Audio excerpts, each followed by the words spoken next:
thing. Yeah. And then after the event, we're gonna move over to in our way to Norway after Lucky Larsen. We will stop by in Gothenburg and in Majorna. And Majorna Bowling has the biggest house league in Sweden and celebrating 20 years. So we'll come there to do a little pro-am with Jesper Svensson, Carl Troop, myself, and Matt. And a lot of people there will have a chance to get some great advice during that night. Yeah, I'm really looking forward to that. You know, when we visited that bowling center on my last visit, I'm a bowling center geek, right? Like, I'm a bowling center nerd. I love unique bowling centers. Yep. And that is a very unique bowling center. It's just going downstairs and the people in the feel. I was like, wow, this is such a cool place. And I'm so excited to get back there, especially to celebrate the bowling club's 20th year. And it's just going to be a fantastic event. If you're in Gothenburg, please come out. That's going to be a great one. Yep, that's cool.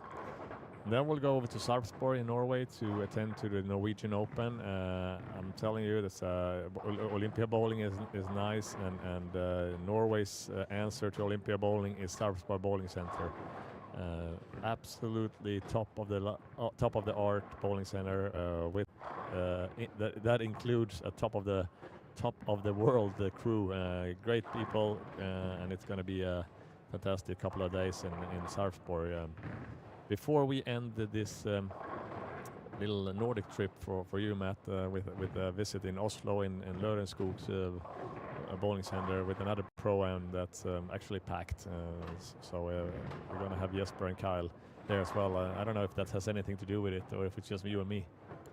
Well, I mean, as popular as we are, let's not tell Jesper or Kyle so we don't, hurt their ego or anything like that. Maybe we'll keep that between you and me and the live stream viewers here, Martin, and let's just let Jesper and Kyle think everybody wants to come then. Yeah. Come to see them, even though we both know that they want to come hang out with us. Yeah, exactly. Oh, I miscalculated before. I can't count anymore. It was not 279 on Emil. He was 269, so we had a tie. Actually, Joachim and Emil tied the first game on 269. Oh, is that 500 crowns each? That would be, but knowing Kenneth, you never know what he says. Yeah. But it will be at least 500 each. Okay. Yeah. So, maybe more. Never know. Yeah, you never know with that guy. He's not shy and he likes to award good bowling. So we'll see. But it will be at least 500. So great score and great start for them. And Newell was up there and he has 257 start and absolutely firing in game 2 as well with the front 4. And Joachim 3 in a row, nice pair. So obviously those guys make it look like they're going to shoot 1500. They might, don't get me wrong. When they got to start opening up their angles, that's when it's going to get tricky.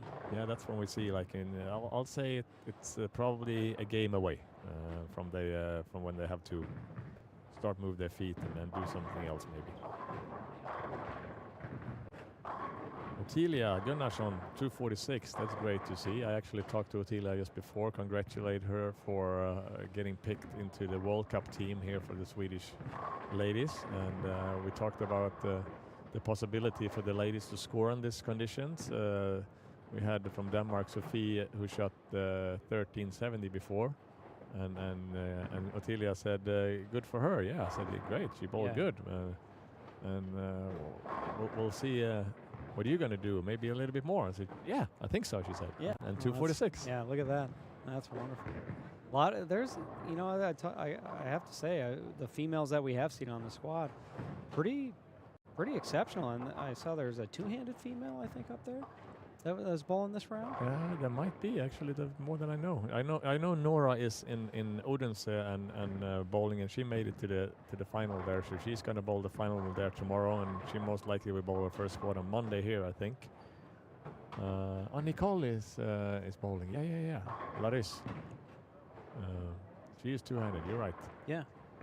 What lane do we have Nicole on? Looking around here on lane 4. Let's go over there and have a look how it's going. Struggling a little bit, yeah. Alvin a pretty good start. Mm.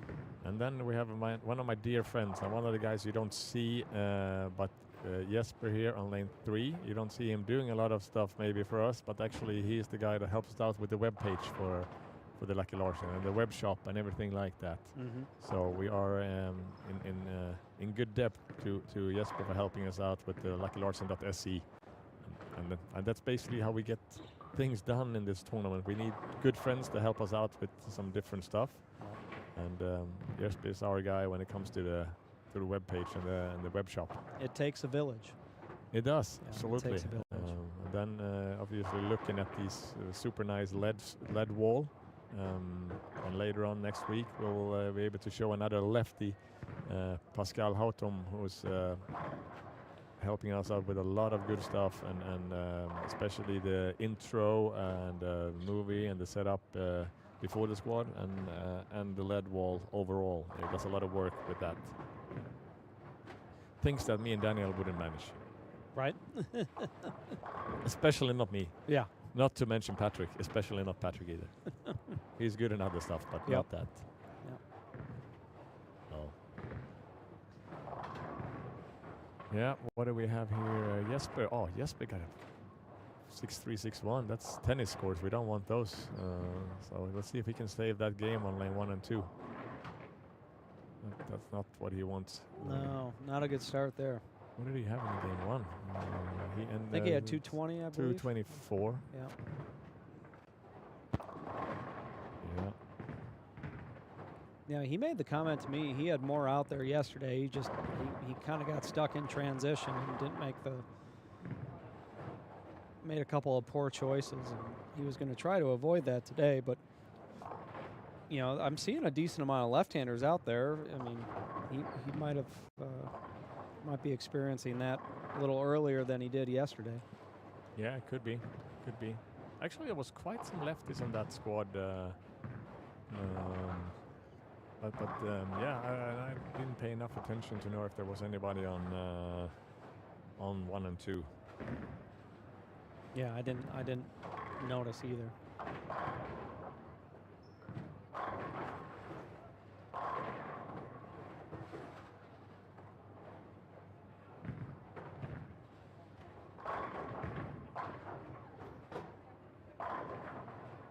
Replay by Yopo, our new team stream sponsor. We're happy about having them on board and helping to grow the tournament. We have a couple of their guys coming over. Maybe you guys familiar with this Sean Rash and EJ Tackett guys. They're using their products. I'm pretty sure they will come over here and promote their stuff. Can we maybe go over to 7 and 8 and have a look on this Noel Haglund Torgerson kid? He is on fire. 257 start and then front 6. Yeah. And Emil is also, we are looking at another screen here. We had Emil 269 and he's bowling on 13-14 and he started front 5. So yeah, there is, like I said, there is some scores out there.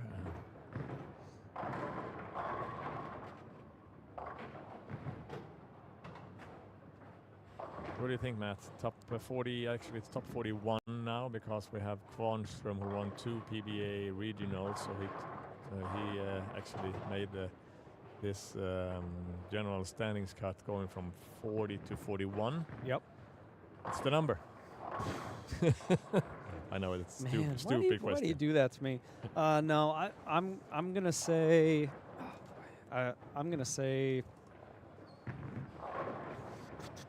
1380, 1390. Well, that's too many. It's just going to be one number. Oh, one number. Okay. Yeah, we have a little list here. We put some numbers down. Okay, all right. 1381. There you go. You know what I said? What? 79. 1370. Yeah. I mean, well, and actually, there is a Carl Eklund 1380. 1380. Okay. So we're hooping the score around that. Let's see if we have any knowledge what we're talking about. But it's obviously still very early to say where it's going to be. But I would think to feel good about your score, I would like it to start with a 1 and 4. Yep. Let's see what Newell is doing now. Another 10 in the pit, you think, or? Oh, he's feeling it. I'll tell you that much. He's feeling it right now, and I'll tell you what. In this format, when you're hopping across pairs and you got 6 games, when you're feeling it, you put your foot down on the floor, on that gas pedal. You put it to the floor, and you take every single pin you can get. Yeah, we got off it. Oh, ooh, look at that. Maybe that's another thing that happened to you when you bowl good. Get lucky. And I'll tell you what, luck's the product of sweat. The more you sweat, the luckier you get. There and that's just not because you're out of shape. I mean, in the sense of being prepared and being mentally sharp and physically sharp and, really ready to play. Famous Swedish athlete, skier, who said that the more I practice, the more lucky I get. Yep, absolutely. So now Newell is he's a winner. Like he doesn't like second place. Yeah. Well, that shows. I mean, that one, I don't know if he got it out in the friction a little early or if he grabbed it a little bit, but it got offline a little bit early and it was about to 4-pin. Yeah. But he rolled it. Yep. I think it's, you're trying to stay in that little kind of straighter window as long as you can. It seems like the players that are struggling, they're trying to open up their angles too early. Mm-hmm. I think that's kind of the big no-no. You got to try to stay to the right for a couple of games, and when you do open up, you got to make sure you make some very good adjustments when you do start opening up your ankles. Yep.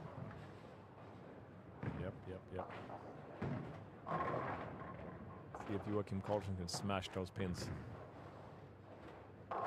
Well, that was not what he was looking for. No, he smashed a few pins, but he smashed the 3-pin in the face and got 6 for it. So that's what's happening. Like if you're overpowering it and throw a little hard, it feels like the 38 feet is suddenly 45. Yeah. I mean, to be able to see 38 feet and his rev rate, that he even be able to miss the head pin, you think it's crazy, but it's possible. It is, and that was definitely one of the things when we were talking about. I had some good tape data from Kegel, and that was part of our discussion today. Yeah. How a 38, 39-foot pattern can play like 45 very, very quickly. That's this game. Like he's looking into 248 going into the 9th frame. Throws one a little bad, and then suddenly we are all the way down to 2-0. Yep. So it's turn around quick. Yeah. Oh, absolutely. And every open is 32 pins off the top. Mm-hmm. So that's why you're really trying to avoid those. Oh, something that Robin Newberg off He didn't the like hook it. here.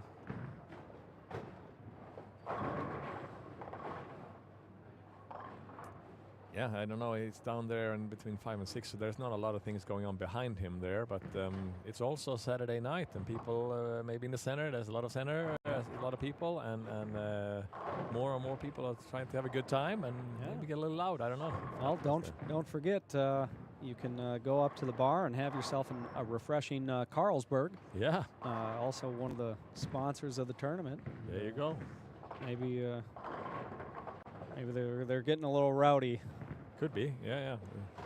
That one, probably the best one in the world thing. I normally take a can when it's time for the High Road birthday, and I erase the Carlsberg and the beer, and I go High Road, probably the best ball in the world. But it was a little while ago now, since it seems like it's still out there and still people liking it. But over here, it's been a little bit too much oil recently for that ball to go down the lane as much as it used to.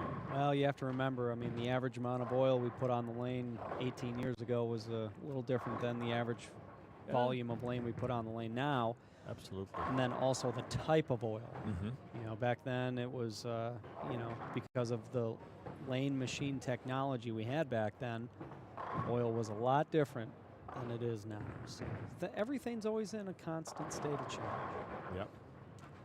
We're very happy to have Carlsberg on board. We need some more partners from outside the industry. And when Patrick and Olympia Bowling was about to change their provider of sodas and beers and stuff, Carlsberg was interested in what we've been doing. So see them on the screen, we'll see them in the center, and actually we will see them on the golf course as well. So that's wonderful. Happy to have them on board. I mean, it's not super easy to get new partners, and if anybody thinks they have a way into a company that like to support the only PBA event outside the States and the biggest event in Europe, we are happy to have the discussion. Open arms. Yep. So do you think that Mr. Kenneth Swan from Swan's Talk will have to open his wallet to give away more money this squad? Because Noel Hagelund is on a good way there. Yes, Front 9 on 7 and 8, which is 5,000 for the first 300 on 7 and 8. We'll see. It's going to be interesting. First, it's Joachim finishing his game off. Up to a 2-14, nice little triple there, making him feel a little better, but he's still going to be pissed about that 6-2 and 9. Oh yeah, absolutely. And it seems like for just my observations here, and you can probably back this up, Larson, is I think the right lane's a little different than the left lane here, on both sides. But I think the right lane probably doesn't hook as much as the left lane for the righties.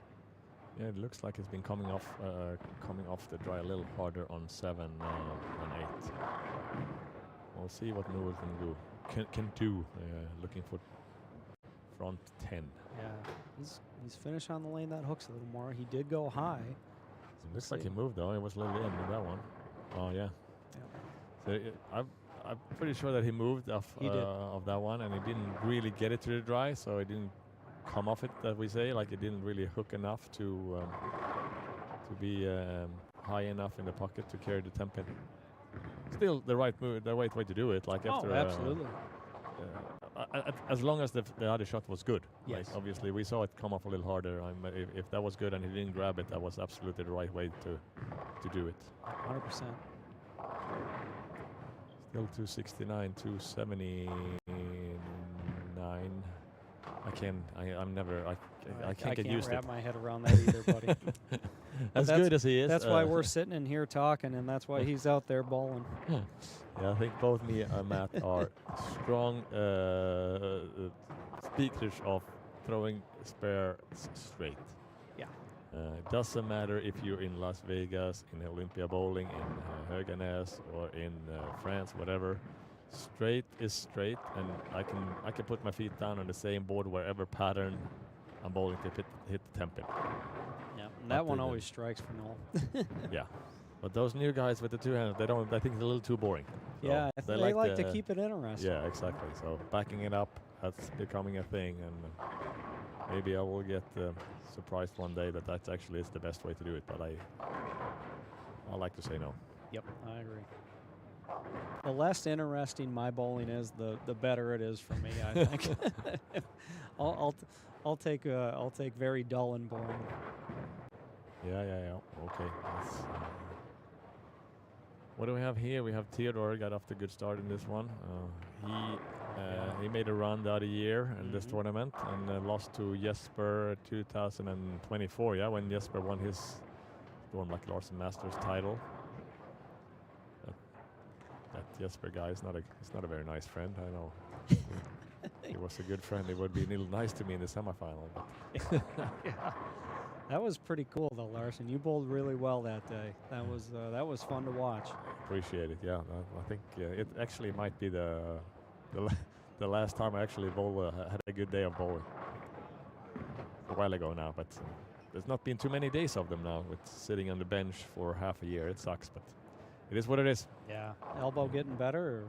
It's getting better, but I really thought it was going to be good enough to bowl at least a squad or two, but it's not. Yeah. And I was doubting and debating to bowl, and then I talked to my wife, and she gave me the business and let me know to hold my horses. So that's good. That's what wives are there for. Yeah. Talk you into your senses. Okay. Yeah. This one she she got it done, at least for today. Yeah. It's done. She's got to try again tomorrow. Yeah, maybe. We'll see. We'll see. We'll see. Yeah, Noel's got a really, really, really great game. I mean, you talk for a left-hander, he can do some pretty cool things, open up the lane very, very well. And seems like he's got a lot of good things working for him. Are you talking about Theodore, yeah? Or sorry, Yeah, not yeah, we were yeah. talking about sorry, Yeah, Theodore. Yep, Yep, I'm yep, sorry, I no. misspoke. Yeah, he's another guy that strike machine. Like when he starts striking, it doesn't stop. So he can score absolutely. He has a little bit more tilt than a lot of them, so he's a little bit more sensitive for when the lane change. He might have to go like move in a little quicker than all the other ones. But still, when he finds it, and I think that probably a game like this is probably like what I can see a couple of more times on Theodore.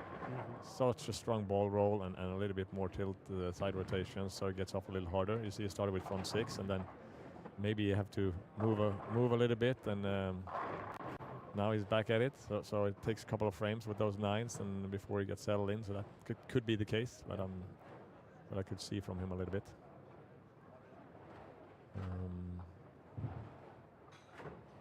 Okay, so we have we're gonna go back to squad 3 to watch a really nice lucky shot here. We're trying around some stuff with our new streaming tools here. Have a look at this one. Hey, How big often? four. There you go. How often have you done that? Very, very. I've done that once in my life. There you go. Yeah, that's pretty cool. And he was lucky enough to see it also. Now sometimes you just whip it down there and you don't care. Turn your back on it. But he was looking. David was looking at it there too. So yeah, it's pretty cool. Big force bear, and I happen to know that it actually was 2 guys in that squad that picked up the big 4. Wow. So pretty cool. Theodore, 257. Well, at least 250. Great for me. Yeah, I mean that's a start. 500, and we have Noel at the 500, and did we have Joachim at the 500 too? I think so. Yeah. Yep. No, 483. Close. 483 there. I can't say I'm shocked because this is the best squad so far. So there will be some high ones. But then again, me and Matt can watch all the screens here and just quickly glance over it.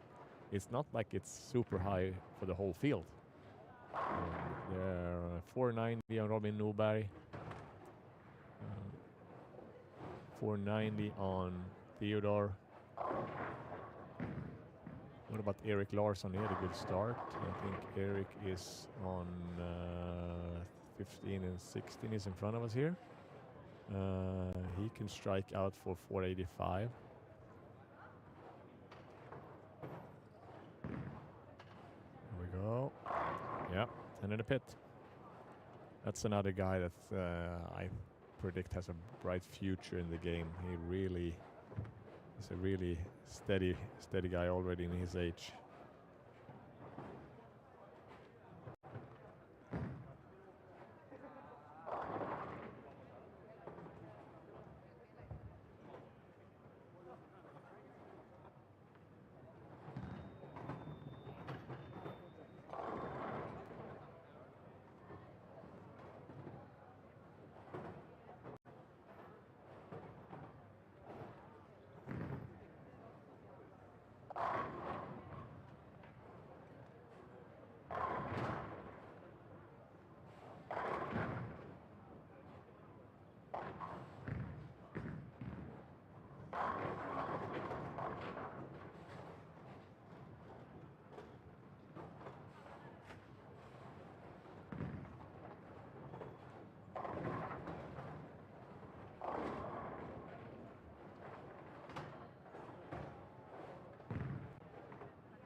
Okay, we are about to finish game 2, and they're gonna skip, make another lane skip here for skipping one pair and going to the next.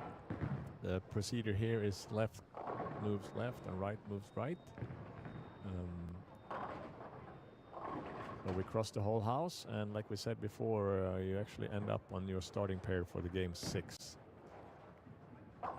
I think this is where it starts to get interesting. Mm-hmm. I think games 1, 2, for the most part, pretty straightforward. I think this is where we start to see it's time to make some choices, and how are you going to do it? In best case, some wise choices. Yes. Hopefully they're the correct ones. Exactly.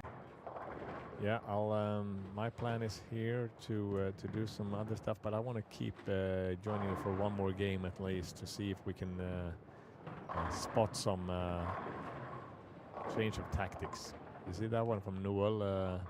New pair, of course, it could be different, but it seemed like he moved in a little bit after that shot. Another game that got a little high and now wiggle a little bit. Didn't really have the energy to come back around the corner. Let's see if that's just a shot or if that's what's about to happen. I think it's getting interesting because when the players start opening up their angles, their transition window gets very, very short, or it gets shorter. Mm-hmm. And I think that's, when yesterday last night when I was watching Tomo, his window stayed very, very long. Yep.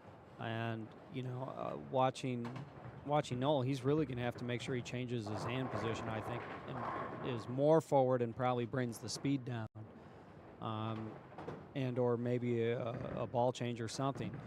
But his window looks very short right now, and when I watch players with short transition windows, they tend to split a lot, or get 9 a lot. You see Joachim as well start to wiggle a little bit. It burns out and doesn't really have the energy to come off it, as we say. Doesn't really have enough room to come back to the pocket. Yep. And likewise, the more you really get into the middle part of the lane, it seems like the flatter they get, and the ball instantly wants to take off. So this is, I think, game 3, game 4 is pretty darn crucial to the overall success of your squad. Yeah, we just saw Timmy All there hit straight on the face, like it didn't.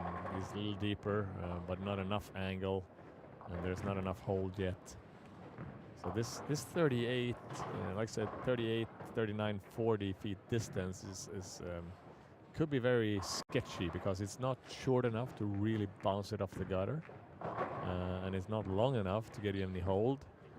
So in this time here in the middle of the block, where you don't really know if you're going to keep throwing urethane in front of you, if it's time to get out of it and open up your angles, you make the move in the wrong time, it could hurt you. Absolutely. Yep. Absolutely. Yep.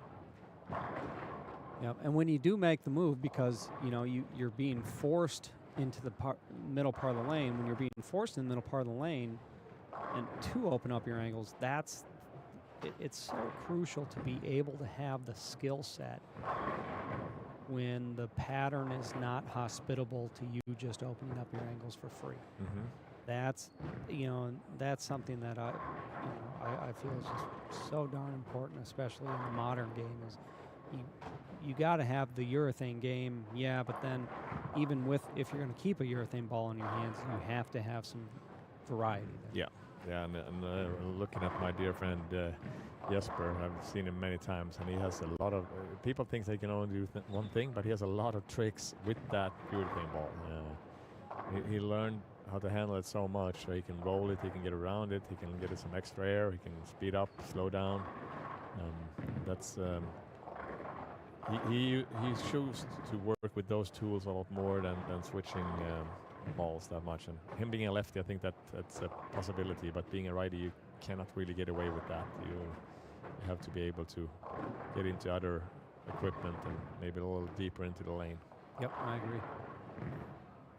Especially for the ladies. The ladies out there, you really got to learn how to, especially when you're opening up your angles, learning how to use stronger reactive balls that are going to flare enough to get through the pins. Mm-hmm. Just because the females bowlers, their rev rates aren't as high. And it's very, very important for them, especially when they're competing in this format against the gentlemen. Yep. Now this is a tough one. Obviously, they used to have the 8 pins of bonus or handicap when they bowl the tournaments against the guys, but this is a PBA title event, and there is no bonus pins or handicap whatsoever. So they are bowling in the same conditions as the men. The only difference is that we are offering 2 spots for the ladies. The 2 best scores coming from ladies outside the cut will make the final. Yep.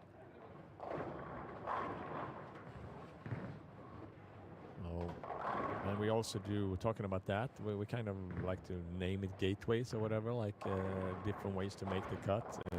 Top 41 general standings. We have the 4 best early bird squads. So basically the 4 best scores from the squad from Friday to Monday will make it. 2 other ones for the guys with some routine. The ones that have been out here for 50 years or longer. Yep. Experienced. Yeah, the experienced ones. Experienced players, yeah. That's what I'm looking to become. Yes. And then we have 2 female bowlers, like I said. We have 2 under 21. And the last 2 spots to make it 55 is Turbo. Our friends from Turbo Grips are sponsoring 2 spots with the highest game 5 and the highest game 6. Then we're talking about the highest game 5 and 6 that didn't make it any other way. Yep. So there's a couple of different ways you can do it. So it's in this way there's no time to give up. You should keep fighting until it's over. Absolutely.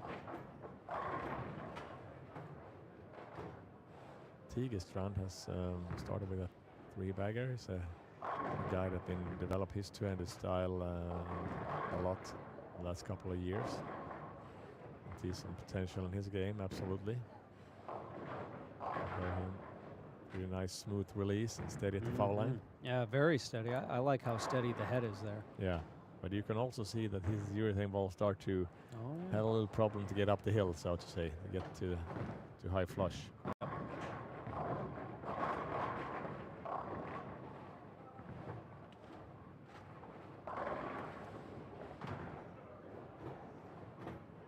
And we have here Emil, 5'11". Tigerstrand from 4. There's some striking, absolutely. Yep. Yeah, the pocket feels pretty accessible. I think it's just you got to make sure when you open up your angles that ball slows down close enough to you, and it slows down the right way. It doesn't get too quick. You know, if your hand rotates around the ball or over the top of the ball, it's really not good. So, I mean, obviously, we like to be nice to our guests and you, Matt. And you said all the food and stuff is good, and we'll take you out for golf. But I'll take the chance to throw you up against the wall here also. Seeing this couple of squads and a couple of games. If you want to throw a name out there, who's going to be the next Storm Lucky Larson Masters champion? Who's gonna add their face to the wall of champions? Oof. That's a tough one, yeah. Well, I mean, there's this EJ Tackett guy. I don't know if you heard about him. He's kind of been bowling pretty okay last few years.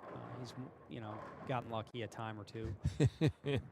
Yeah, it might be his time to break out this event. It could be, yeah. Man, I look at what he does, and I'm looking at what's out here, and I just he seems pretty hard to beat. So staff affiliation aside, obviously. Yeah. Of course, we would like the Storm guy to win, but yeah, EJ is a fantastic bowler, fantastic guy. Overall, there's a lot of those motive guys that are good people. So, no, we're proud to have him. He'll be here in a couple of days. He's gonna join us on the golf course too, and that little one is just stupid good at that too. Oh yeah, he drives at 320 yards. I mean, it's if he doesn't make you feel awful enough when you're bowling against the guy or watching him bowl, I mean, because Yeah. you watch him bowl, and it's just like, oh my gosh. I mean, yeah, I remember you bowled against him on tour. I bowled against him on tour. I mean, it's all the same. Yeah. He just makes you shake your head at yourself, right? Yep. And then he goes out and does it on the golf course Yeah. too. I'm like, 1.5 feet tall, and he hits it like a he's- mile. Yeah. Well, what's a mile in kilometers? 3 kilometers. 1.6 kilometers. Yeah, I there think. you go. Yeah. Two. We'll just say 2 kilometers. Yeah. I need at least 2 shots to get there, so it's not. Yeah. No, life's not fair, but it's really fun and great to have him over here. So I know he was playing some kind of golf charity or something. I think actually in Portland, Maine. Not golf, bowling, some bakery thing. I think I saw some commercial for him and Ronnie. I was thinking it was golf just because Ronnie Russell is also a great golfer. Yes. So I guess that's going to be your name then. Yep. I'm going with EJ. I don't blame you. We actually at Boltec before I left down here, the boy said, who's going to win this year? I said, well, I'm going to be boring and say, I guess the odds is favorable to say EJ Tackett. But we'll see. There's a lot of great bowlers. I think we're up on, Daniel, is it like 25, 30 US pros coming? I think there's somewhere around that. My tournament director and great friend, hardworking Daniel Rumbeck, he will put his votes on Brandon Bonta. That's not a bad one either. It's going to be a Storm Lucky Larson Masters rookie. And he's got, okay, so we're talking about this axis tilt stuff, right? Mm-hmm. You're talking about a guy who's got, I think I measured his axis tilt when I was at Wichita a couple months ago. I think he's got like 13 or 14 degrees of axis tilt, which is pretty healthy. Now, if he knows how to use it to his advantage, and if he can stay to the right a little more, that would be a huge advantage for him. Yeah. So, he could be another guy that could bowl exceptionally well. No, yeah, he has touch, and it's impressive season. Obviously, it helps to get out of the gate with a major title in the first event. Here we are. 300. Yeah. He's done it! Brandon Bonta, a perfect. That was kind of crazy because I was there. That was the last tournament I bowled. I had to withdraw, and he started. That was his first. I think it was pretty sure it was his first TV show. Mm-hmm. And he starts off whiffing a single pin like it was just placed a mile away from him. He couldn't hit it. It was whiffed. And then an hour and a half, 2 hours later, he throws the last shot for 300 on TV and to win a major title. 2 different balls, a IQ 78 on the one lane and the Bionic on the other one, just acing them. Oh yeah. Looked like he was like I said, it looked like he was nervous and couldn't shoot a spare to start with, and then it looked like it was a everyday thing. Yeah, it looked like he was finishing up the third game of mixed league, Mm-hmm. on a Sunday afternoon or something. Yeah. At Let's Roll Seneca, in Wichita there. Yeah, looking forward to see him over here. And there's a bunch of those up and coming PBA stars coming here now. Like Alex Hawthorne is another one. What do we have more? TJ Rock is coming. Ryan Bond's been here before. There's very more than a handful. There's a couple of handfuls of great young up and coming PBA guys entering the lanes here next week. Absolutely. Yep, a lot of young talent out there, and they're going to keep those veterans on tour honest. Mm-hmm. Absolutely. What I have going on? Obviously, this guy Newell, he decided to. He likes to play golf as well, and his dad loves to play golf. So he said they might go out for a round next week, and if he keeps doing like this, he can play more than one round of golf next week before it's time to bowl again later. Yep, I agree. We were kind of worried that first shot if he was going to be able to kind of stay up with the changes, and well, he's had 6 in a row since then. So I would say he's done the right thing. Yep, absolutely.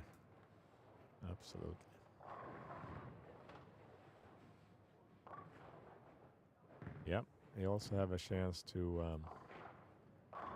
He did have a chance to get the 5,000 extra in the game before, but now it's game 3. We have a little bonus from our sponsor, Svan's Talk. You know, an extra 1,000 Swedish for the high game in this one, and obviously Noel is looking pretty good to that. But to the left, we have another young two-hander from Team Pergamon. Robin Newberg is looking at 279. Mm-hmm. Strolling around the numbers here, I think those are the ones that are looking the best to shoot a big one. Well, actually, we have one pretty good bowler on lane 5 and 6. Is it 7 and 8? We go to that one. I think a lot of people know him. He can strike a lot too. Well, actually, I was wrong. I was reading Jesper and think it was Jesper Svensson, but it's No. Jesper Jakobsen, our webmaster. Yep. He can, if he gets to grab the 1,000, that would be cool. Oh, yeah. Yeah, Jesper's struggling this game. He's up on the high end ever. He's pacing 215 through 8 frames. And it started with front 4 and then an open and no strike. Okay. Yeah, let's go and see if. And then we have Zacharias, who started very well, and maybe he is one of got caught a little bit in transition now and having a little trouble figuring them out.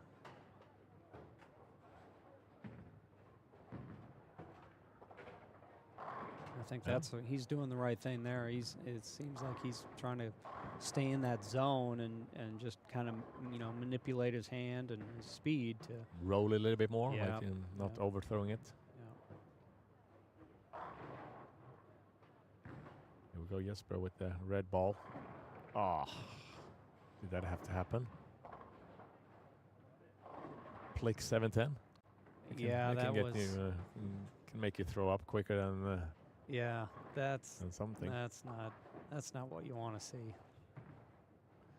No, let's go back to the low end and see, because I have a feeling that this Robin Newberg guy doesn't want to leave that 1,000 hanging. 279 and another Robin. It's looking at to shoot 240. Robin Ilhamar. Mm-hmm. What do you say? Like, looks like Joachim maybe he's at least a 3-4 boards deeper now than he was before. Absolutely. Yep. They're starting to get forced into at least into the edge of the track, anyways. Mm-hmm. We did talk about that a little bit yesterday. Expressions we have in bowling, and when we're talking about the track, we actually don't have a good Swedish word for that. What would you say the track is? Maybe a groove. Yeah. It's not technically a groove. No. But it's a very high traffic area of the lane where a lot of bowling has been focused. Yeah. So where most bowlers bowl, the lane has a tendency to get worn out. Oh, I was about to say, he moved into the 4th arrow, but I think he missed an arrow. Yeah. But that was a good miss. Taken to 279 and most likely some bonus money. Yeah, that could be $1,000 brookie right there. Oh, I wish it was $1,000, but or no, that's 1,000 crowns. It's sorry, I'm the doing Swedish the wrong dollar is not conversion. worth as much as the US dollar, Yeah. but $100 ish. Yeah, that's still yeah, I'll some take good, $100 for a brookie. Yeah, exactly. So a nice little 70-71 on Robin Newberg.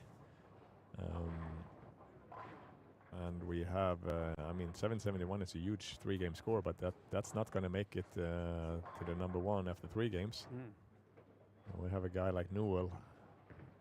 He's looking into he can't actually get to the 800, but 790 with a double.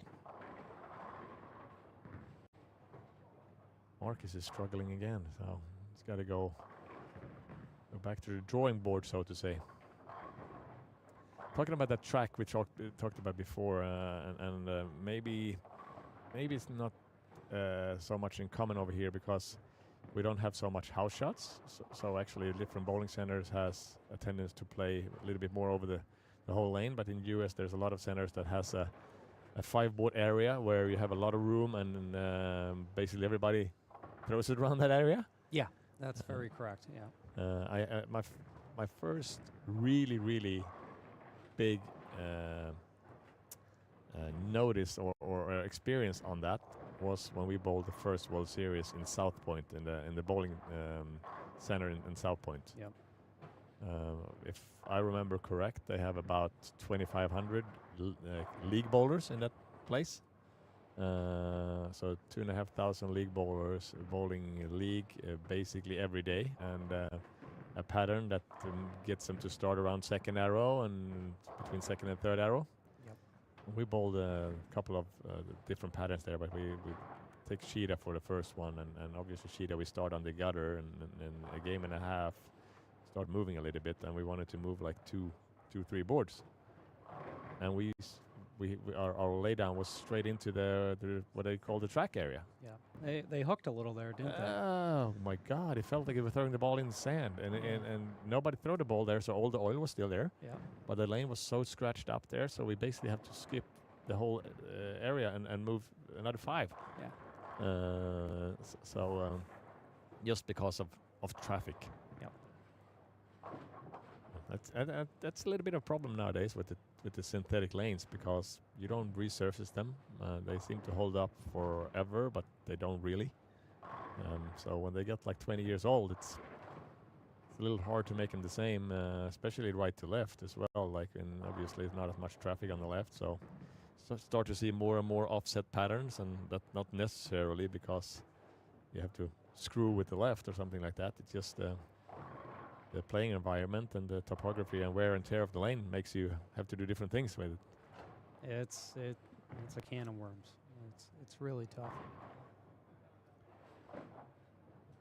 Yep. So we're getting close to end the game 3. I'm gonna see if I can find somebody to take my spot here for a couple of games. Maybe we can find a guy that knows a thing or two about this center.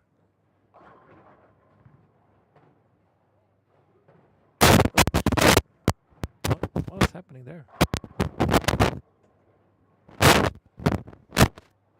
Something weird with my mic. Sorry.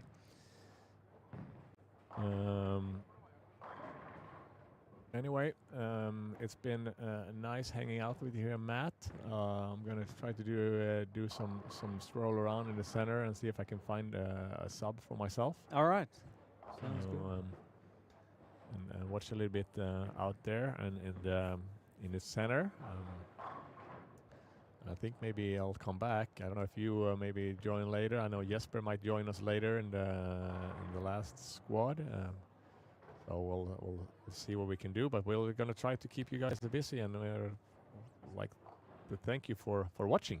Yeah, absolutely. Thanks for paying for the premium or the service, and help keep our web team in the good graces here, and hope you enjoy the commentary and anything we can try to add to the broadcast. So I will take a longer break, and Matt will take a couple of minutes, and we'll get back with some more commentary soon. Yep.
All right, time to speak again. Time to talk some more. We are back, and we have such a beautiful friend right here. One of the busiest guys in Sweden at the moment, coaching both the men and the ladies division. And this squad is filled, actually, with potential Team Sweden players. Mr. Robert Anderson, welcome, buddy. Hello, hello. Thank you. Yeah, this is very nice, and I really enjoy watching the squad. We put together our junior team, our youth team, our new group, which is under 25 team for men, and also Team Sweden for ladies and Team Sweden for men. So the goal was to get the whole squad full with only Team Sweden players. But it turned out to be 35. Some of them are in Finland, and some of them are in Odense. So we're missing Nora, obviously, is one of the bigger names here, and also William Svensson from the adults, and then it's some people from the 25-year-old group as well. So they are bowling outside, but obviously they will bowl the event a little bit later on. Yes. Some other squad. Yeah. Anyway, a lot of talent, a lot of amazing bowlers. I envy you. I told you already outside. The fact that you can have 34 potential Team Sweden on one squad. I mean, as I said to you out there, that's probably all the bowlers we have in the whole country. So, but so much talent, and I love to see how the new generations are so strong as well. Every time I come up here, it feels like you have a new, you know, you pull a new card, a new ace out of the sleep, and especially this last couple of months, 2 or 3 months, Noel bowling unbelievable. I think he's got it on the genes, obviously. Amazing father, amazing mother. Super talented bowlers. What a combo. Yeah, he's moving along very quickly. He started out playing in the Junior European Championship.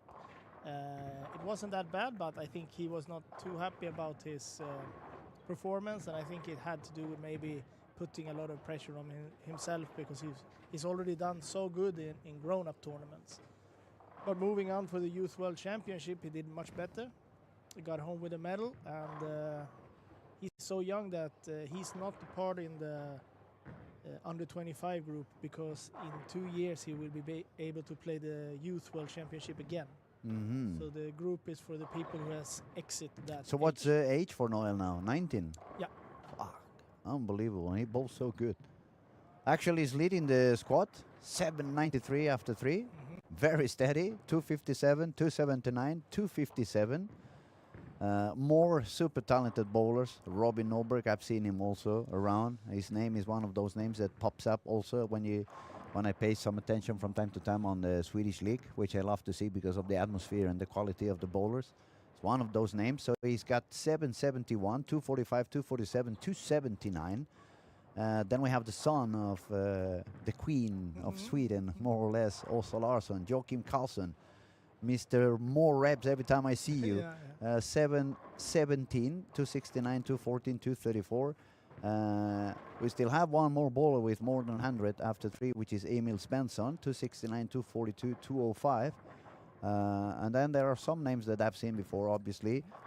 Theodore is a son also from Gunnar Samuelsson, unless I'm wrong. Yeah? Family? Gunnar Samuelsson. Gunnar Samuelsson, and he was a former Team Sweden when I was a kid, and I went the first time into the Spanish team.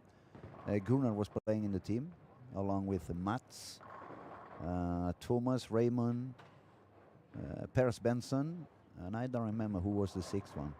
But not bad, 5 out of 6. Not a bad memory. Erik Larsson, I've seen him bowling already. Pretty good, pretty consistent as well.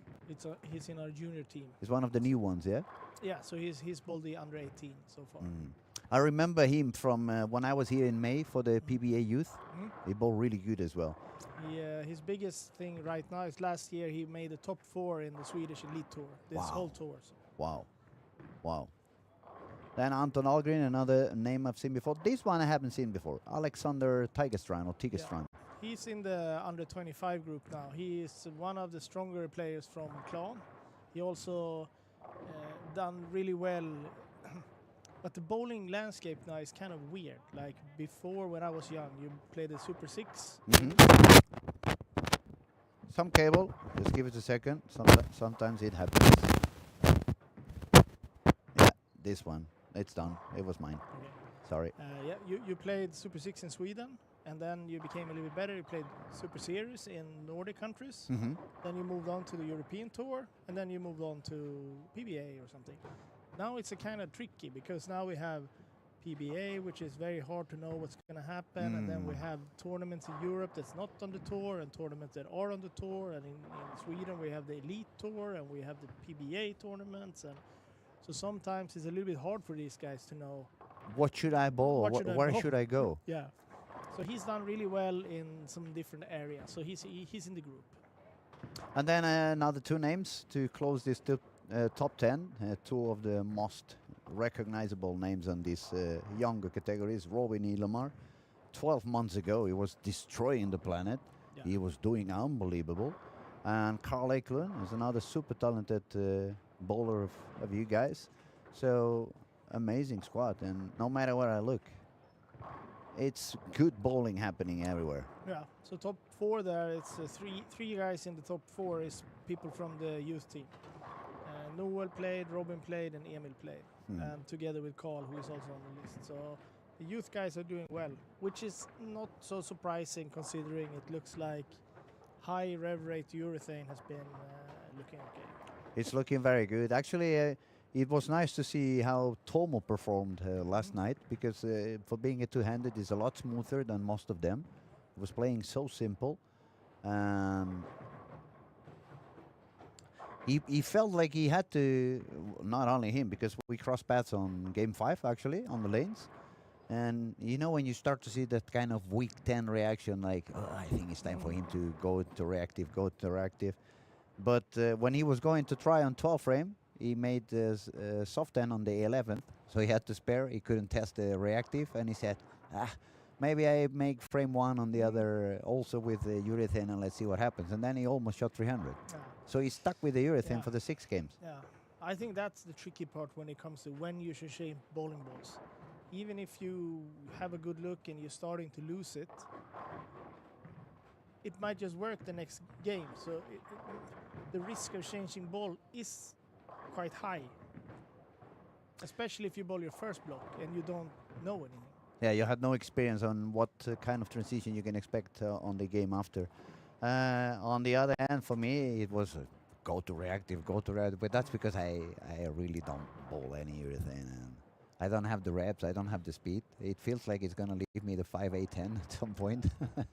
I know the feeling. It's I sometimes I can bowl okay with urethane when I'm alone on my lane, practicing in my center, and then I go and play with these guys, and then all of a sudden, no, it doesn't work. It's not for me. Yeah, I know the feeling. It's terrible. Let's look around a little bit if you feel like. If we go to the left corner, we see lane 1, front 5 for Theodore Samuelsson, front 5 for Oliver Dahlgren, spare and triple for Kaisa. And then also in 3 and 4 we find spare and triple for Zacharias. Things to notice there is Theodore's good look, because when he had a good look here last time, he only lost in the finals against Jesper. Wow. 2 years ago. And 2 years ago it was also a little bit kind of an outside shot, wasn't it? It was an outside shot, and it was Martin making it, it was Theodore, it was Jesper, and it was James. So it was fairly good on the left. So it was 3 lefties and Martin. Yeah. Outside bowlers. And then the next year the left had some problems.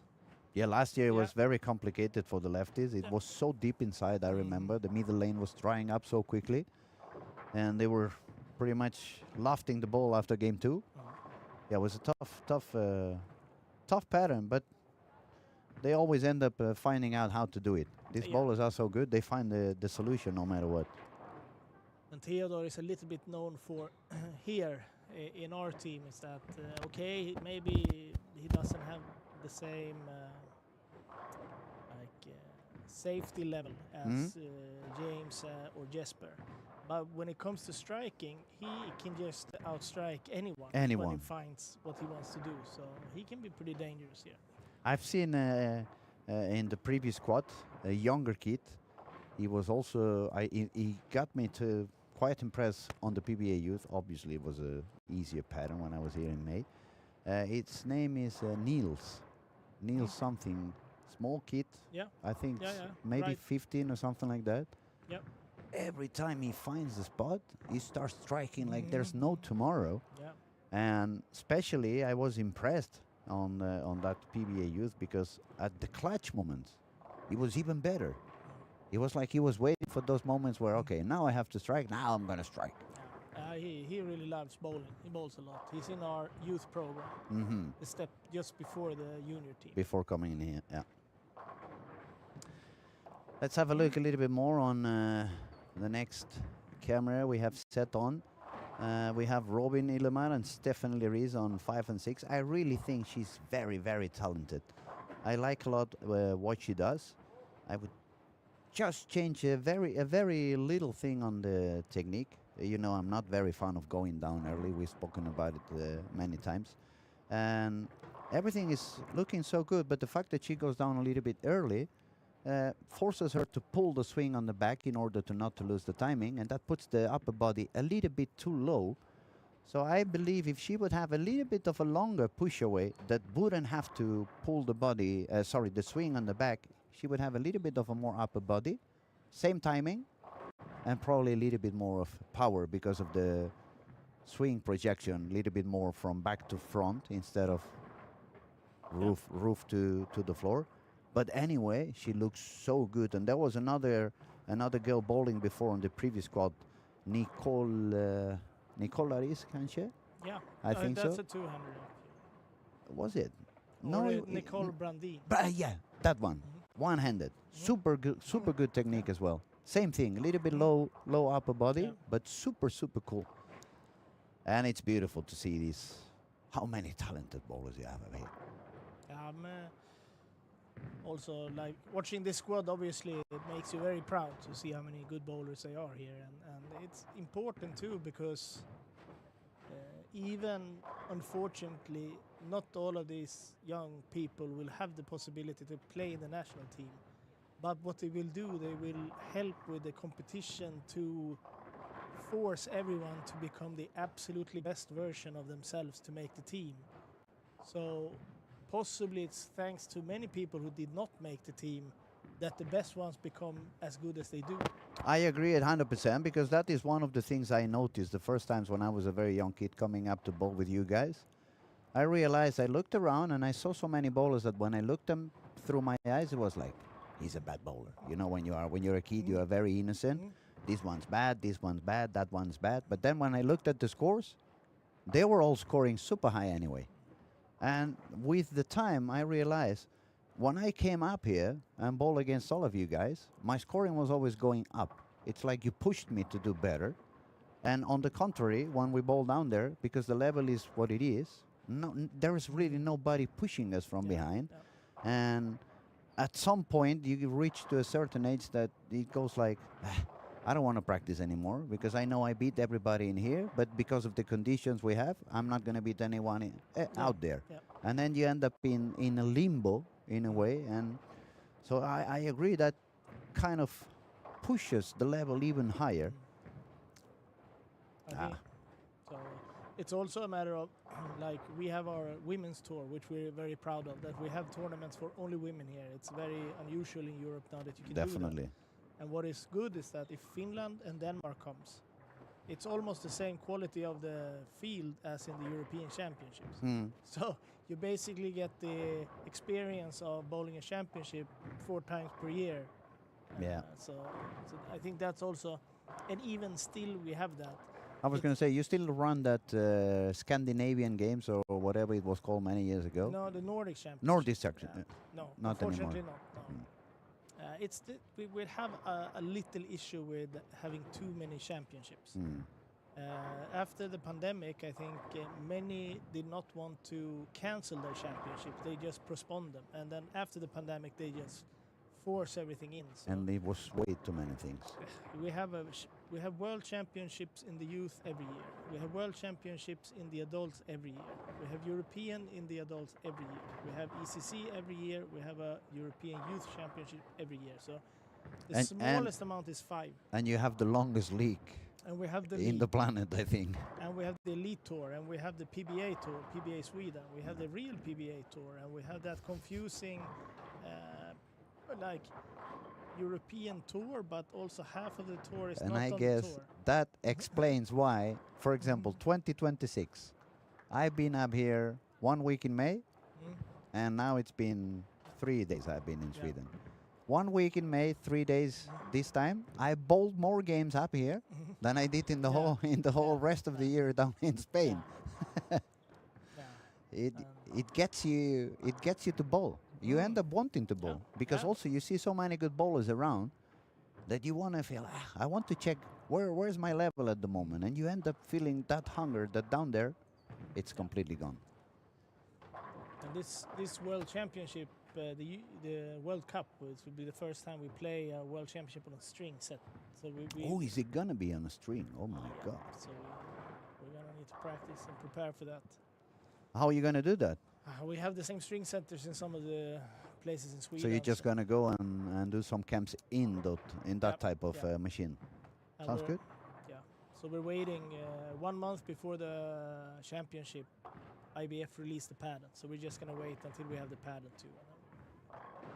You can see Robin Ilhammar. I was watching him. He had a fairly horrible start to be him. I don't know. Yeah, he got to 190, but it was very bad in the beginning. But Robin being Robin, he can still get to 920 for 4. Yeah, Robin doing Robin, right? Yeah. We had our new boss at the federation here. He is from another sport, so I've been trying to introduce him a bit. And he noticed too, like, oh, that's a horrible start for him. So, yeah, but you see, if that would happen to somebody else in a squad like this, you would start saying, oh no, everyone is watching me. Oh, I'm going to do so bad. Maybe I should change balls. But you can see a very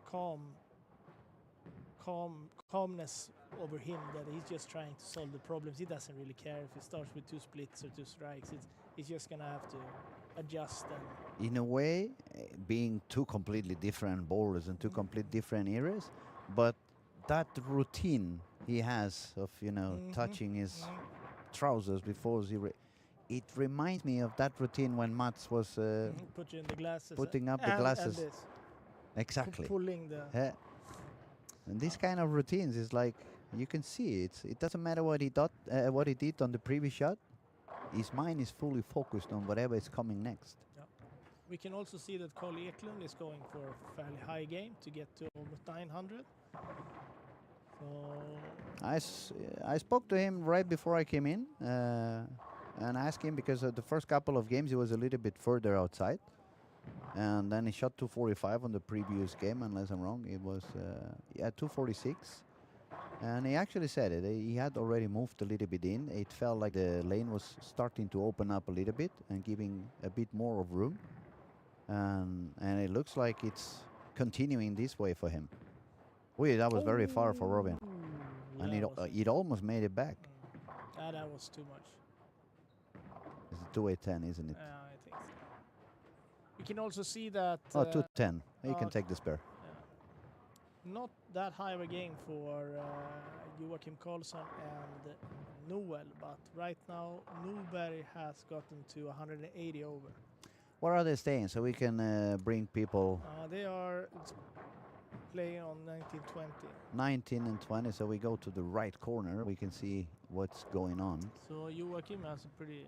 But this is also not the best pair in the house, I think, or best. We just had a lecture, so let's rephrase and say these 2 lanes are a little bit different from each other.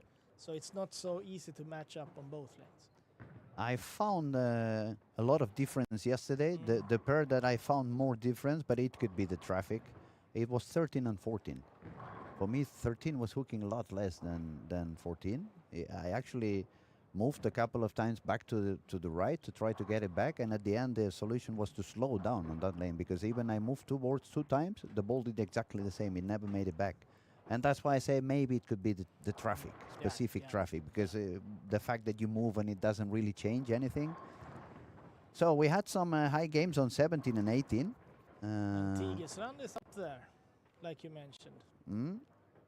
What do you think? Have you been talking about the cut? Yes, actually, Yeah. have you seen the paper? No. No, you're not cheating, yeah? I'm gonna ask you because this year I'm writing down about predictions. Yep. I can tell you who made predictions so far. Victor, Luis, Martin, Carl, and Matt. All right.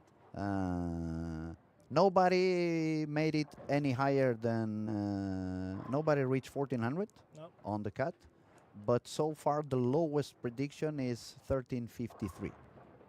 I give you a lot of information already. Yeah. I've been saying 77. So that's what- 1377. Oh, Yeah. yeah. We can see we are from the same generation. You, me, and Martin. 75, 79, 77. Oof, that was a very bad bet because now it's going to be very hard for me to win since you are very close. Oh, absolutely. Okay, we have Robin here. But we are very, very, yeah. I think that a lot of us are calculating around the same area. It's very tight over there. 75, 79, 77, 80, and 81. Only Victor was a little, but Victor made a prediction on squad one. Yeah. And to be honest, I did cheat too because I had one prediction at the same time. This cable is killing me. It's making me go deaf. I don't know why. It suddenly happens. It may be some mosquito living inside of it.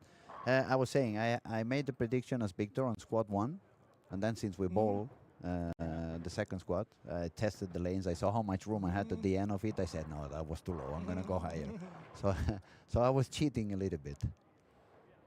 And we can see Noel is getting to 1,020, so 220 over already. Yeah, that's his low game. If that is the low game, he's probably gonna kick some Yeah. out there in the score. It's nice to see, and I think that we're gonna see a lot of him. Now I'm gonna say, there's a lot of, especially nowadays with the social media, it's always a lot of complainings and bitching and people talking nonsense, and there's a lot of hater with the two-handers and all that. So I'm gonna open a little bit of a polemical window in a way. Don't you think it's a little bit unfair in a way for the rest of the bowlers that they just have to sign up on any squad? They don't know who's gonna bowl there.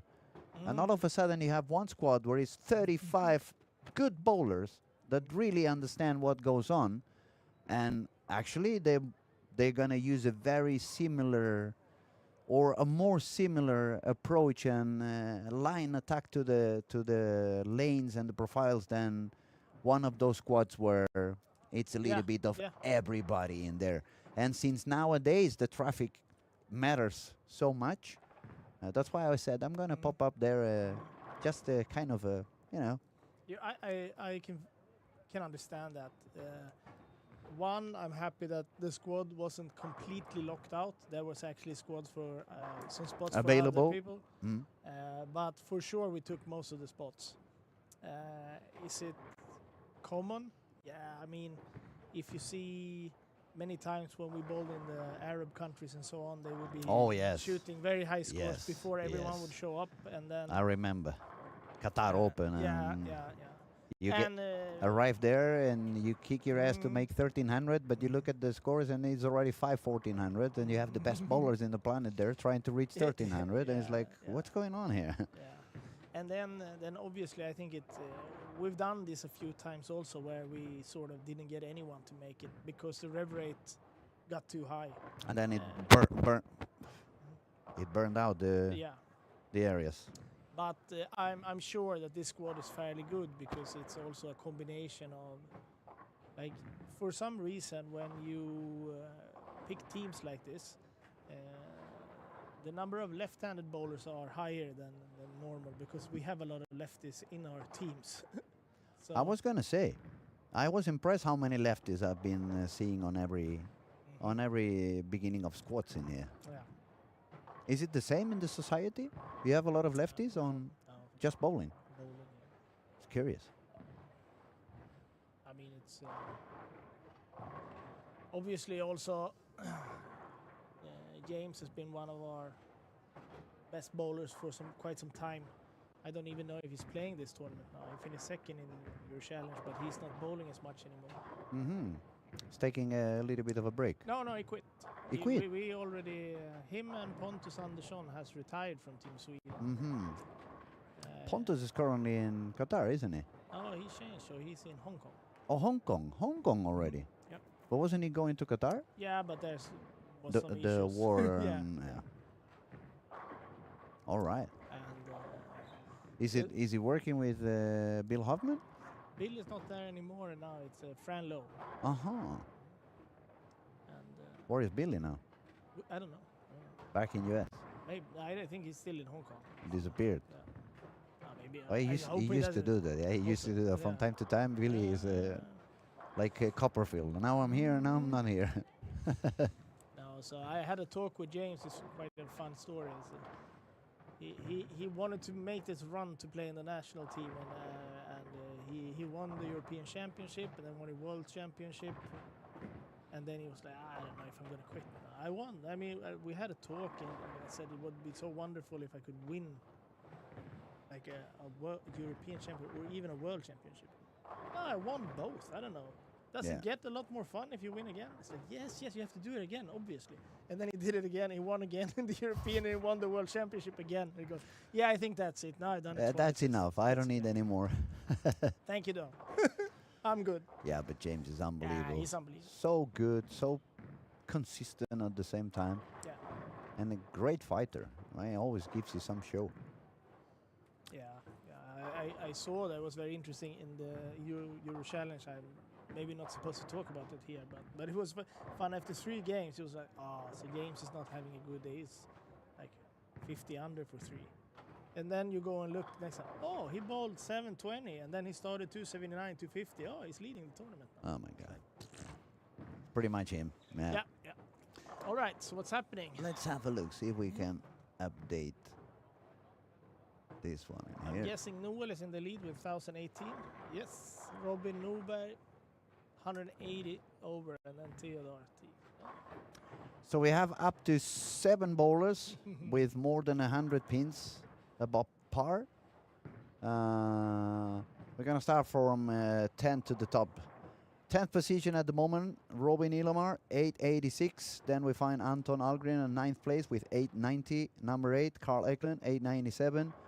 Number 7, Joachim Karlsson, 903. Number 6, Erik Larsson, 903.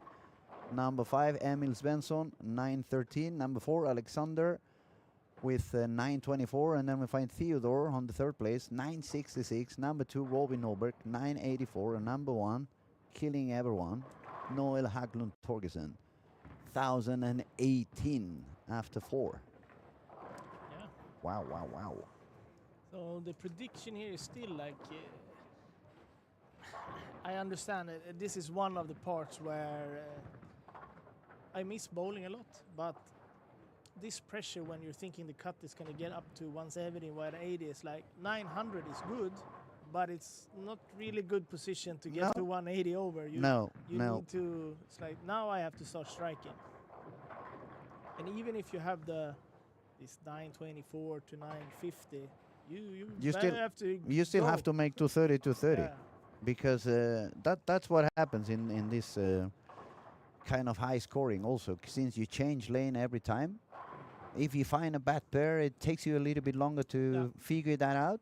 You end up with 180, 190, and then it's, oh my God, now I need 270 to come back. Yeah. So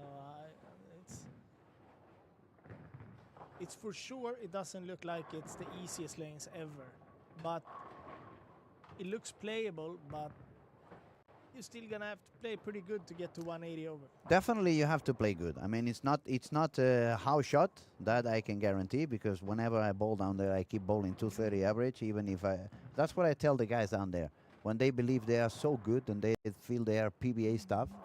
And then I tell them, look, when I was 16 to 20, I practiced 5 hours every day. I was training with the best bowlers in the world and competing with the best bowlers in the world every month.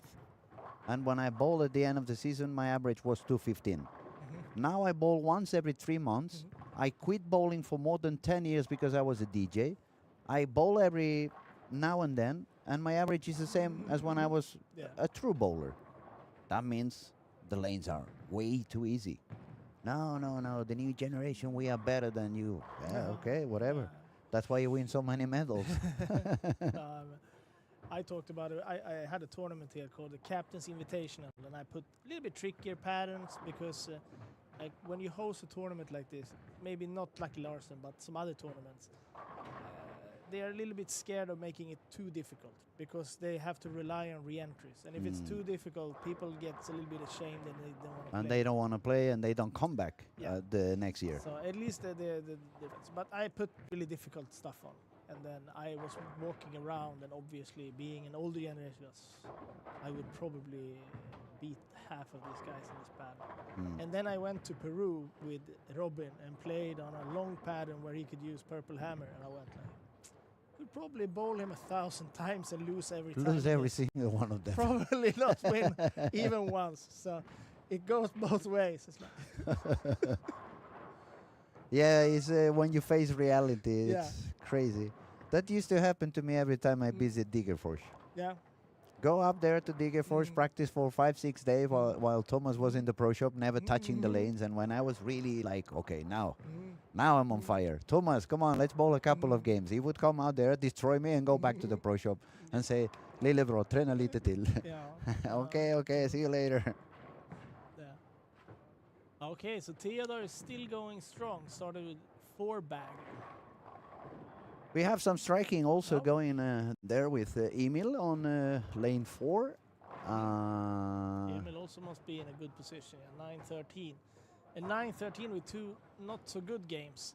So he's going back. He started really, really well. It looks like he suffered a bit in the transition in a way. Interesting to see if Emil has stuck to the urethane. Emil won the Youth World Championship.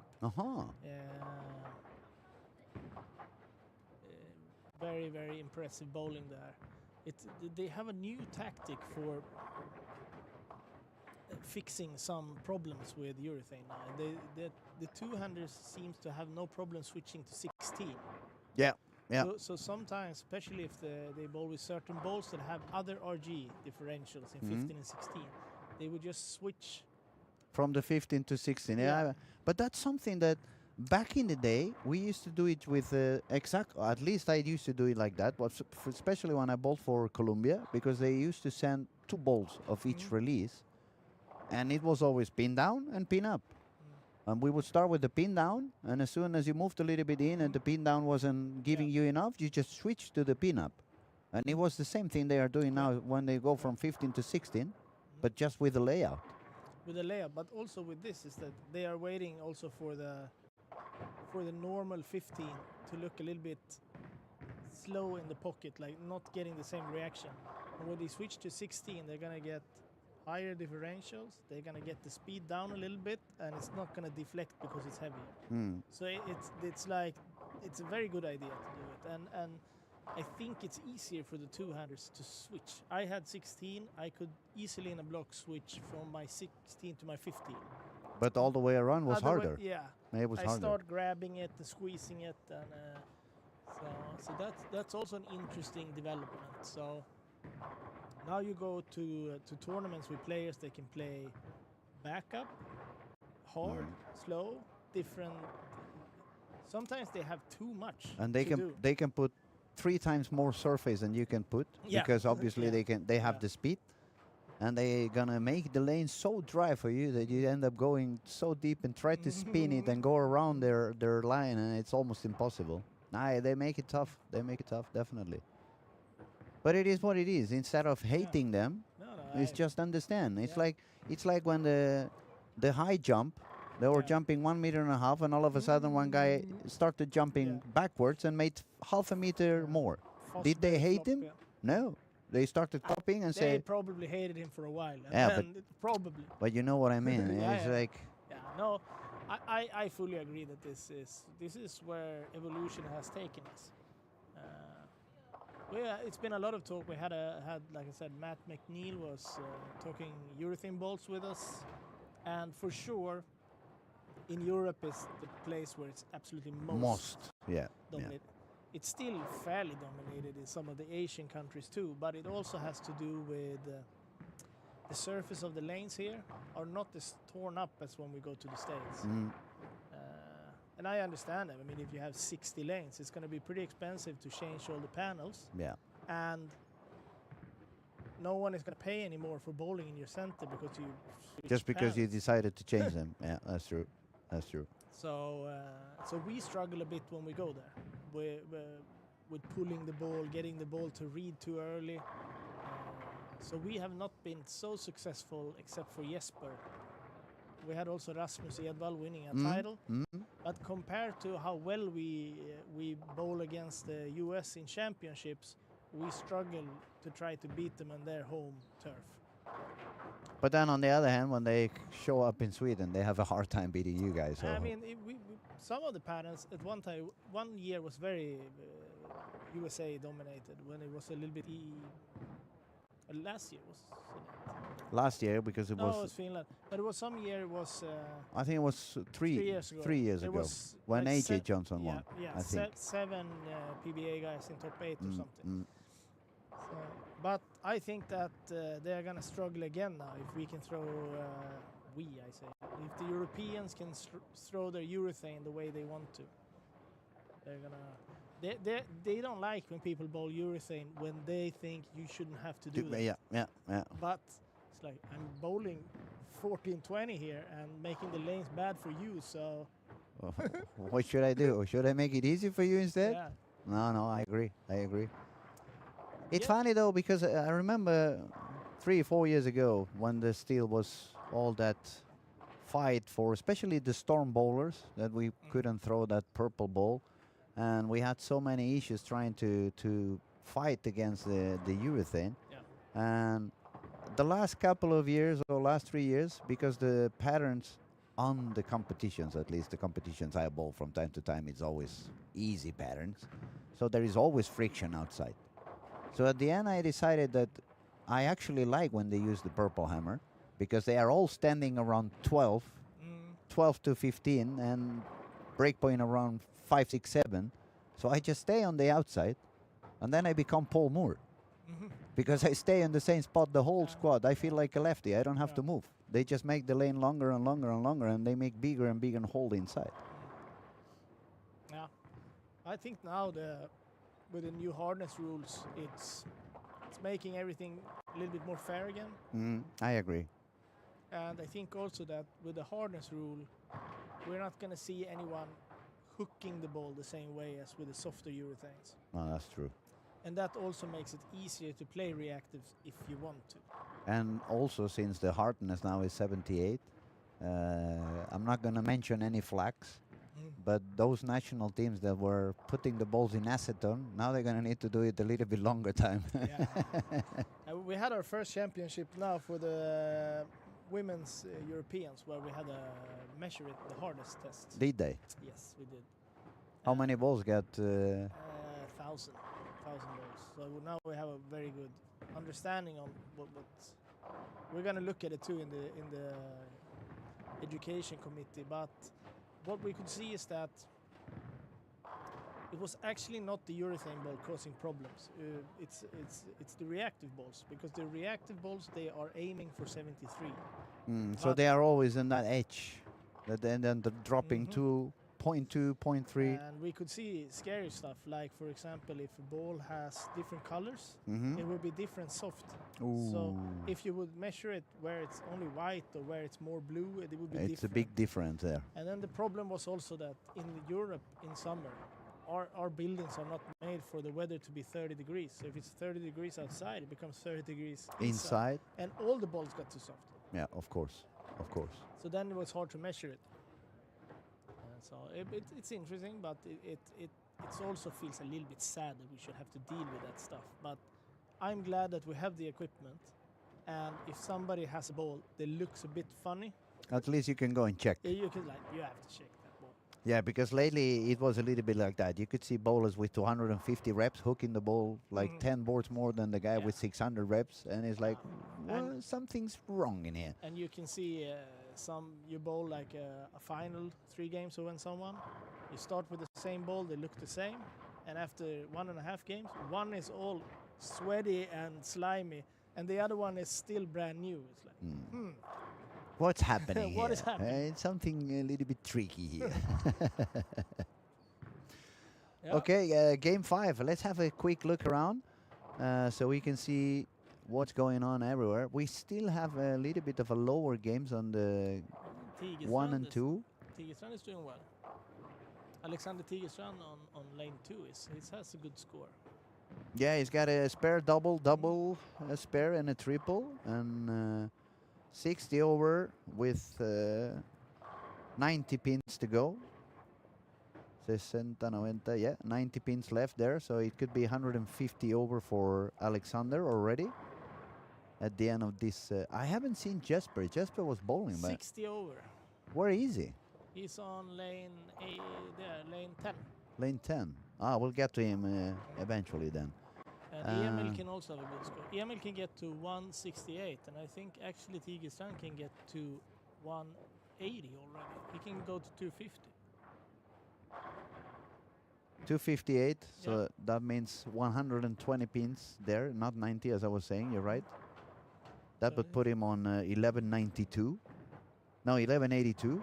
And Emil gets that one too. Ah, the kids are doing well.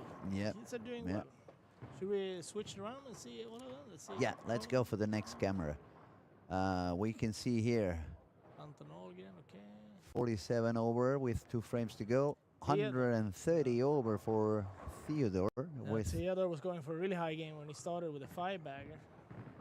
But he can still get another 80 points, so he can get to 1200, a little bit more. yeah, he can still fit 245 there. That's 80 pins. So 11.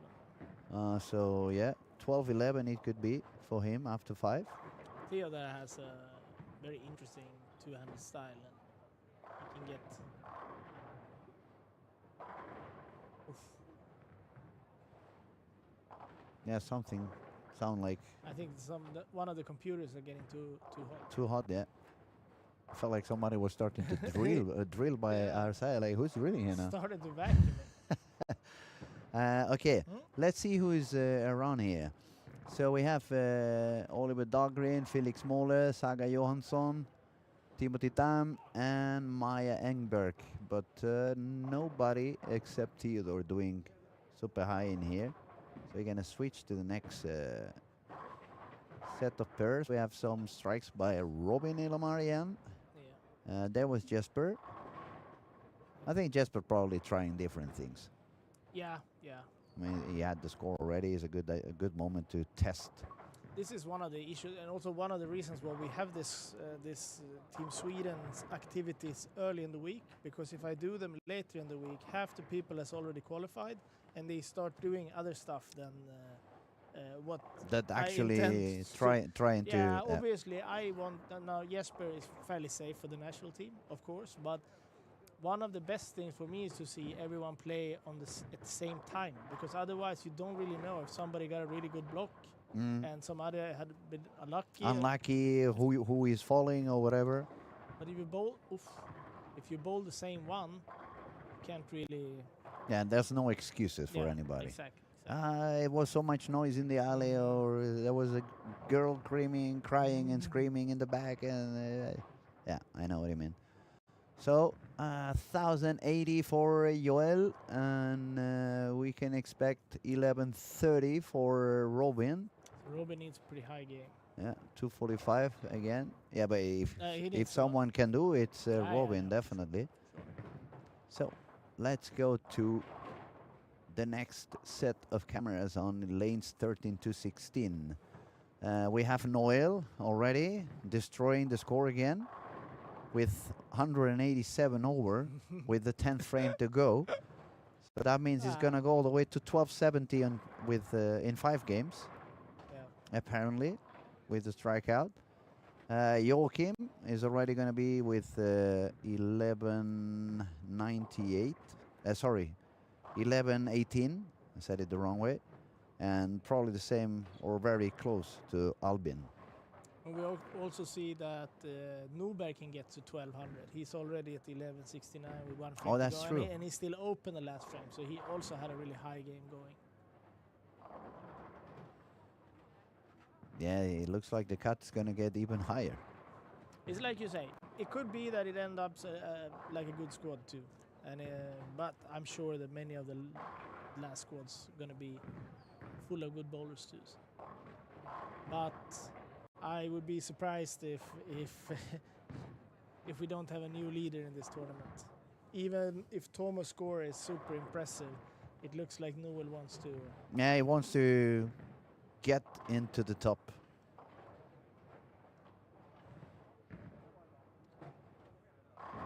This kid is is it the lefty? Yeah. Yeah. So I remember him when I was coaching in Moore. I followed once Lucas Andersson to one of the training camps because he had no one to drive, and it was this kid as well. And when I saw him, I saw the potential, but he was not ready yet. And the way he has grown in these 3-4 years, impressive. He won 2 of the stops for the PBA Sweden. We are from the same hometown, so we play actually like Monday Company League together. But he's moved to Stockholm now, so I'm gonna have to find a new partner. It's gonna be hard to replace. No, he's doing really well. The first time I saw him, as I said, I saw the potential, but he was so green still, like he couldn't spare, not even close. It was like it's not one of those I miss 1 or 2 spares by game. It was like missing the 7 pin for half the lane, but he must be a hard worker. He must train properly and do things properly because he's improved his game amazingly, and the talent, it was already there, but it looks like he's in full control of what he's doing. Very calm. Nice shot, also good technique. Yeah, pretty high rev rate. High rev rate, 200, the likes urethane is dangerous. So 1187 for Robin Oberg. Yeah, 1277. 1118 for Joachim Karlsson. 1107 for Albin. And 1270, let's see what he does on the last frame. 1276 for Noel in 5 games. It's funny. He's going to make the same score in 5 as if I bowl 7 games. It's crazy. It's crazy. It is what it is. Usually also we see Marcus Jansson, he has a track record of making a very high score in the beginning of the week and then just show up for the final, but he's been struggling a bit. Yeah, he didn't bowl that good on the first squad, and he's not doing that good either on this second squad. No, so let's see if it...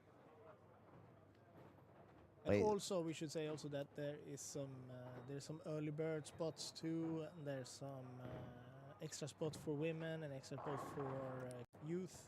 Under 21, two squads for the under 21, two spots for the girls, 2 spots for seniors, Turbo 5 and 6, and I think it's 4 early birds until Monday. Yeah, I believe top 4 on. We saw Sophia from Denmark bowl really well. Wow, she bowled unbelievable. So she might be in. It's always tricky, like for her, what happens if she makes both the early birds and the women's one? Like which one? Or the youth? Yeah, exactly. Gee. She's got all the windows in the house are open. She's gonna make it somehow. Somehow she's gonna make it. Yeah, she doesn't know which way she's gonna take, but she's gonna be. She knows this Sunday she has to be here. All we know is that she's not gonna make the senior one. Otherwise, anything could happen. That's the only. Otherwise, she's. Every other window is open. Okay, so let's see. Let's see if we can rephrase that one again. We maybe on the spinning thing. There. See if it comes out already. Now we have to wait another minute because true, they are my fault. So potential maybe 3 or 4 or 5 making something that could be possibly making it. We have at least Noel. I'm gonna not even count anymore because he just needs to make 150. But everyone else, we probably have 4 or 5 potential players with a high last game. They're gonna put themselves on a very positive window to make it in also. Noel actually needs to make 101 to make my prediction. But that's also before he got his gateways. So I think we're Theodore. I think is going to be dangerous. Also, I will tell nobody if you want to increase it. increase your your prediction a little bit later on the week. I will just put the new paper, and I will say from the beginning. So this way I have an excuse to fix mine again. All right. Fair enough. Fair enough. The only thing I know is that when the scores are getting pushed up to get to close to 200 over, you're going to get to see a lot of desperate people in the end. It's like, oh, I only have one more squad. And then you start 180 and you go do something crazy. Or you have 3 spares. No, I have to change balls, do something. Yeah. So that's a feeling that I don't miss so much. And also, like, if you... Even more extreme than here. Like, we played the World Series this year, 4 or 5 Swedish guys. And this year they only took 92 people because it was a small center.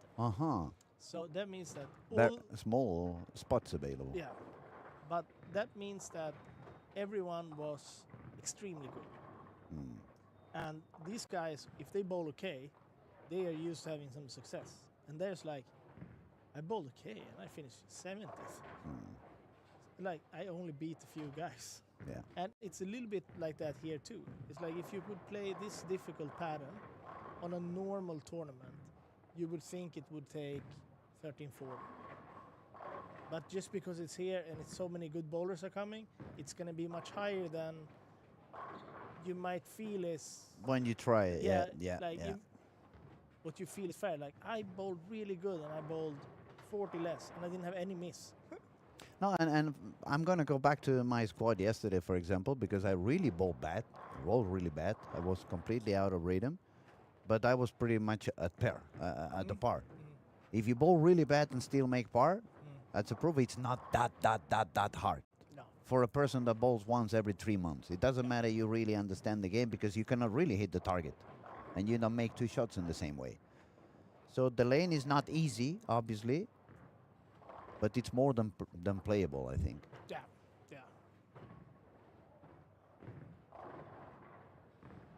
And we can see the scores are here now. So 276 over for Noel. And then we have 3 more guys that's already 180. We have top 10 is already 100 over. Yeah. But top 4 is 180 over. So they are basically inside of the cut, only bowling 200. Already bowling 200, making the par. Yeah. And then we could possibly get someone else shooting 240, 250 too. So we're thinking 405, which I would consider being a huge success from a block. And if we take the mathematics and possibilities, actually they're probably going to make more than 200 because all of them, they have the lowest game for pretty much all of them is 200 already. Yeah. I said Alexander Tigerstrand is very, very solid bowler, and he usually does very well. He hasn't been traveling so much to the States or anything like that yet, but for the tournaments here, he makes himself known very often when he enters the tournaments. And for me, it's a complete new name. I've never seen him before. It's the guy shooting on lane 5, isn't he? Yes. Yeah. And he's a pretty cool guy. He made it simple, but it's working so good for him. Started with a 3-bagger now, I think. Score, or if it was just... No, I think it's... Emil Svensson started with a 3-bagger.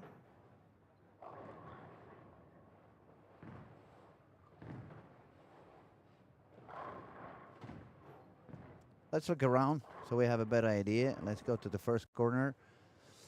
Lane 1, we have 73 over for William, and lane 2 we have 92 over for Anton Algren. Then we're going to skip to 5 and 6. We're just going to tell you the highest score so you can follow the action. 182 over for Alexander, as we were mentioning. 133 over for Emil Svensson on lane 7 and 8. 80 a over. four-bagger now. And a full bagger, yeah. Now, let's move to the next one. Theodore on lane 9 with 179 over. Robin Norberg, 187 over, bowling on lane 10. Then we find Joachim on 11 and 12 with 118 over. Obviously Noel with 276 over. Ooh, shit. Spare, double, and probably another spare. That was a little bit far outside, yeah. Moving to 13 to 16. Ilhamar has gotten into some problems again. Yeah. See 210s a lot. And that was the lane where he suffered on game 1, because they are actually bowling the last game where they started the squad. So it looks like he had not found anything yet on that pair.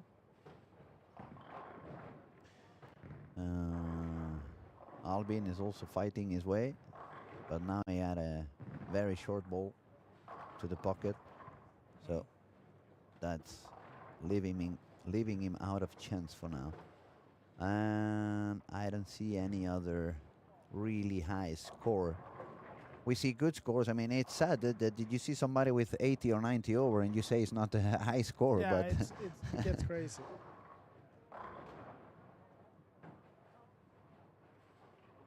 So what we will do is go back to our. We're gonna go back to our leader.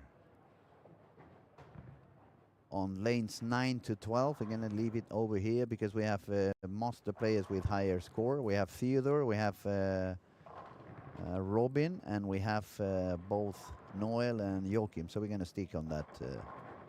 On that. We can stick there and we can just camera. update people a bit on 5, 6.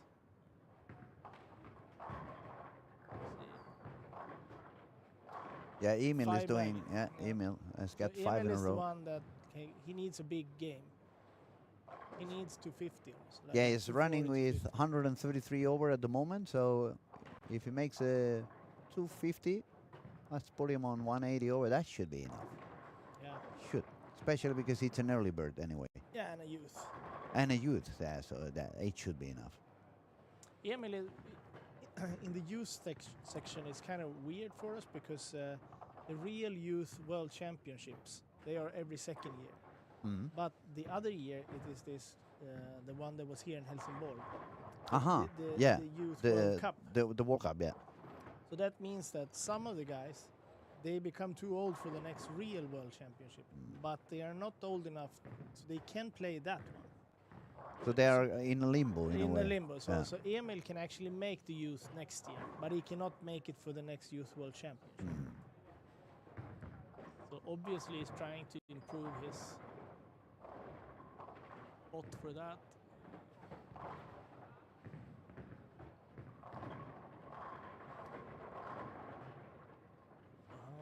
So Theodore has gone for 3 strikes, so he's also starting to put himself a little bit safe inside of the cut.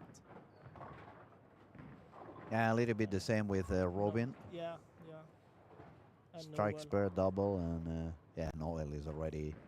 And Tigerstrand also has 3 baggers per strike, so he's also in the same kind of thing where they are already 200 over, all of them.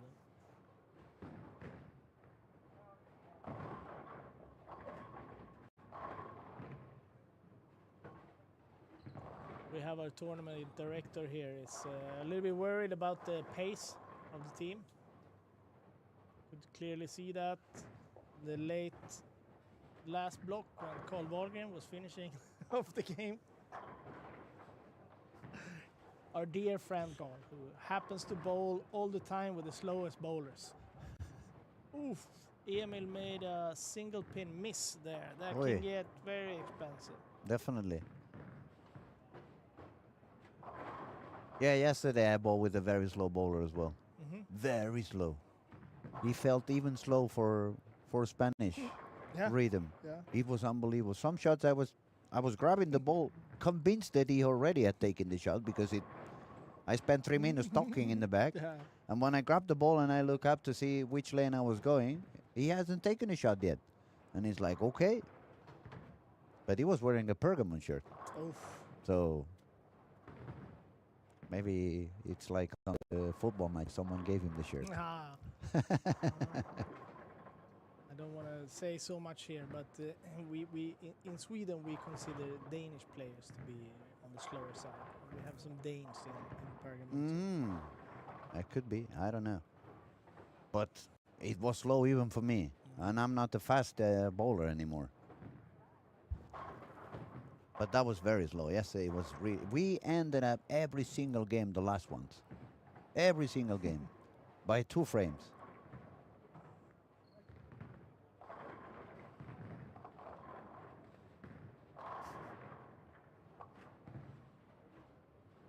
Daniel is frustrated with the scoring pace, and I think that all the people that are looking to make the cut is actually not the slowest ones. So we're gonna have some people still bowling while we think the squad is pretty much Done. over with. Yeah, yeah. Actually, when we get the top 5 more or less sorted, we will say goodbye to YouTube because we have to go out and you have to take care of the team. Yep. And I have to go and do the interview. So we're both gonna rush to go out. Okay, pizza delivery for him.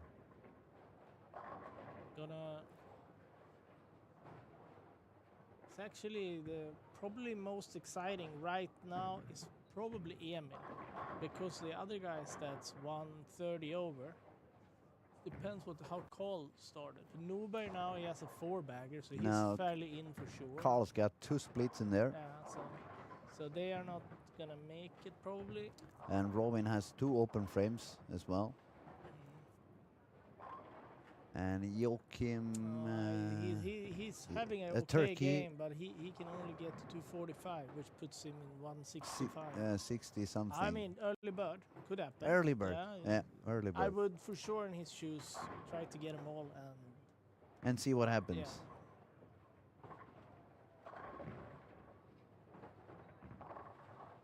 And we forgot about Alexander Alexander's on 5 and 6. Yeah, he's in. Triple spare double. Yeah.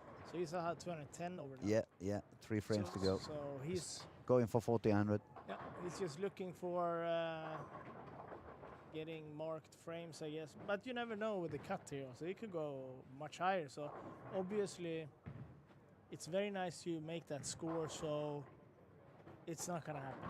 I'm not gonna be out. I promise. If you bowl 30-90 now, you're gonna think you might not make it. I remember yesterday when I interviewed Tomo. For me, it was granted he's gonna be at least top 8 with 1490. I said I think top 8, top 5 almost certain, but you never know. If they start striking like this. Okay, another double for Emil, so he's pulled himself back from that. He's currently on a 237. Do you have a name for when somebody bowls 267 with a 9 miss in the middle of the game? Not really. We just call it a youth game here. and it's very suitable for this youth squad. Yeah, definitely. Yeah, that's true. Nine miss. It's very very much of the 267s are. I mean, I remember when I was 15, I did this 300 tattoo here on the biceps because I was doing quite often, and I think these guys could probably start putting nine spare on the biceps when they spare from time to time. Yeah, no, it's gonna be fun to see how he handles this, and it's also, I mean, Norberg is doing really well too. He can get to 1446. Let's see if Theodore can get another one. Nice. It's okay, Emil. Let's see if he gets it. Lane 7. A little bit inside. A little bit inside. Oi! Oh, Checking the room strike. that was lucky. I call it checking the room. And this is also the part where it's very hard what you're supposed to do with equipment. Like, I understand that it might be good to go out of the urethane at some point, but when do you dare to do that? When you're bowling 230 all the time and you need 230 all the time. Yeah. It's not like you bowl. It's very hard to make that decision. Yeah, when you make 190, 190, you clearly it's like, okay, it's time to change ball no matter what. But on that situation, the dubs must be there. Unless you are really, really good at reading the lanes and understanding all your equipment and you are used to these quick changes. But even if you see Emil score 269, 242, obviously with urethane in the beginning. Then he does 205, then he does 190, then 220. You would still think maybe you should switch, maybe it's not that good. And then all of a sudden 280. It could be also that they go back to the same pair where they started, but it's just so hard to know what is the right decision. We're going to have to wait and see if we can find out and ask them later on. Actually, you're the coach. You could probably find out the next time you come to the booth. If you have the memory still in the brain, we could talk about that too. Strike again on Tigerstrand. Also get to 1440. So we're having a few players now getting to the point where they're going to be in for sure. We're going to have a few 1400s on this squad. Yeah, we got at least 4. Emil will decide if it's going to be 5. He can get to exactly 1400.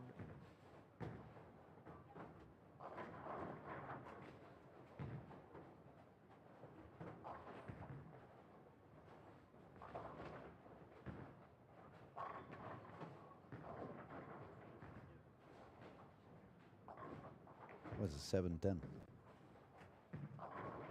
710 for Theodore. That could be expensive. He's still okay with the mark, but... yeah, but that's a very expensive frame, definitely. Oh, and 0 too. That was very good. Now he actually needs a mark to get over our predictions. Yeah. And now it's time for Emil.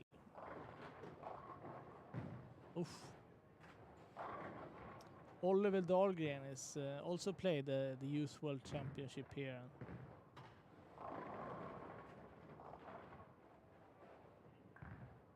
Let's see. One more for him, yeah. Important strike. And Noel, he puts his hands in the air and go, what is happening? I don't know what I'm doing. Oh, lucky for you, you're already 300 over. I may not take the lead after all. No, doesn't look like he's gonna do that. That split is gonna force him to double, triple, to tie. What was Tomo? 1488 or 89? 88. 88. So he'd still have a chance to tie them with the triple. Yeah. Emil for 1400. Solid. Very solid. He bowled really good in the championship finals in the World Championship. And it was one of these finals, you know, where they bowled the semi-finals in one day and then it was only the finals and they break TV. the rhythm so much, yeah, not easy. It was on TV and everything. So it was impressive to keep it together there. Tigerstrand is going to get to 230 over. Almost 29. 235 over for Norberg. On spare for Theodore, so it's gonna drop down to 1380. I think it's still pretty safe since it's also early bird, but it's higher than any of the predictions we had anyway. Yeah.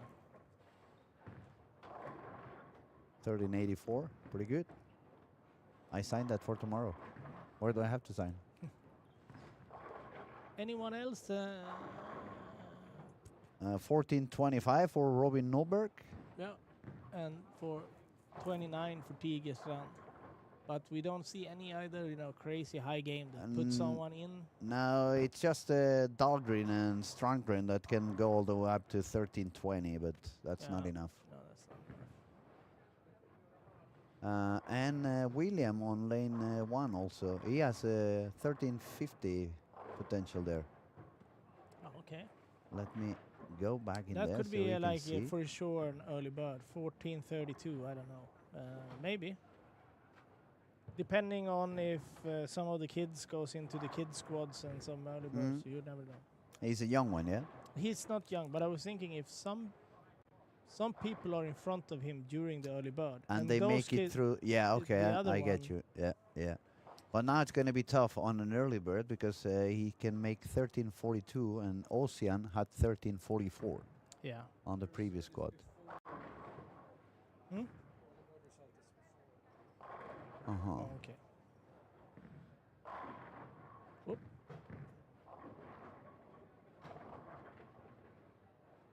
The Oliver dog again. Oliver is one of the few players I've seen hit 700 on a Spectre, 700 RPMs. Wow. 700. And not like throwing a plastic balls, like Yeah, just to make it Yeah. spin faster. he threw it 38.9 kilometers per hour. I don't know how you recalculate that, and then just whacked it. And then it 700. Makes you not want to bowl anymore. I bowled the last. I bowled the PBA in Stockholm. Uh-huh. So I made the finals, and in the finals I bowled next to Joakim Karlsson, and I started. It was 48 feet, flat 10, and and then Jocke started with a double, and I was thinking, oh, this is gonna be horrible. It's so unfair. I'm gonna leave all the 10 pins, and Joakim is gonna make such a high score. And then Joakim started to leave flat 10s, and I was thinking like, oh shit, is he leaving flat 10s? What am I gonna get? What am I going to get? It's gonna get even worse. So now I remember it was even worse that he also had bad reaction. Let's make a quick recap Oh. before we say goodbye. Check out the top scores for this squad so far. We have 14. What was Noel? He's gonna get to 1478 if he strikes in the field. He's still bowling on 11-12. That's why I couldn't see him. We have 1341. We have 1429 for Alexander. We have 1400 exact for Emil Svensson. 1425 for Robin Nordberg. 1384 for Theodor Samuelsson. Noel taking the last shot. 202 with a strike. No, that's a 6. That's a 198. It's going to leave him a very bad taste to go home. That's the worst thing for me because now I have to go interview him. And he's upset. And he's upset because he had a very bad last game. So, but it is what it is. Impressive squad, no matter what. And after that, 1329 for Robin Ilemar. 1290 for Carl. 1332 for Albin. And that's pretty much it. So we're going to say goodbye for now. We'll be back on the next squad. Thank you so much, Robert, for your time and your Thank you. company. It was Perfect. lovely, as always, to spend some time with you. And we're going to let you go and work a little bit with your team. And everyone else, I'll see you around. We'll be back soon with some more action. Have a good time.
guess